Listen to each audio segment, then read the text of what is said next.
بسم اللہ الرحمن الرحیم۔ پرندے کو آزاد کر دیا۔ حضرت جنید بغدادی رحمۃ اللہ علیہ کے پاس کسی شخص نے ایک پرندہ بطور تحفہ بھیجا۔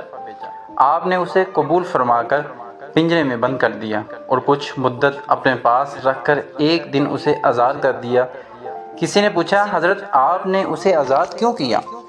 آپ نے فرمایا، مجھے اس پرندے نے بڑی منت سے کہا تھا، اے جنید، افسوس تو اپنے دوستوں کے ساتھ ملاقات کا لطف اٹھائے اور مجھے میرے دوستوں کی ملاقات سے روکے اور پنجرے میں بند رکھے۔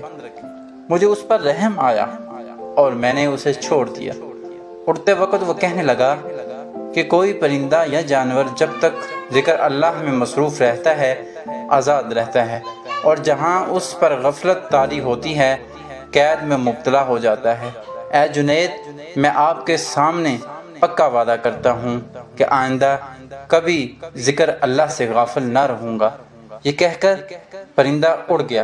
وہ پرندہ حضرت جنید بغدادی رحمۃ اللہ علیہ کی زیارت کے لیے آیا کرتا تھا اور ان کے ہمراہ دسترخواں پر دانے وغیرہ بھی کھایا کرتا تھا۔ جب حضرت جنید بغدادی رحمۃ اللہ علیہ کا انتقال ہوا تو وہ پرندہ بھی زمین پر گر پڑا اور تڑپ تڑپ کر ٹھنڈا ہو گیا۔ اس کے بعد حضرت جنید بغدادی رحمۃ اللہ علیہ کو کسی نے خواب میں دیکھا اور پوچھا، آپ کا کیا حال ہے؟ انہوں نے جواب دیا، چونکہ ایک پرندے پر میں نے رحم کھایا تھا، چنانچہ اللہ نے بھی مجھ پر رحم کیا ہے۔ ویڈیو اچھی لگے تو پلیز ویڈیو کو لائک، چینل پہ نیو ہیں تو پلیز چینل کو سبسکرائب کر دیں۔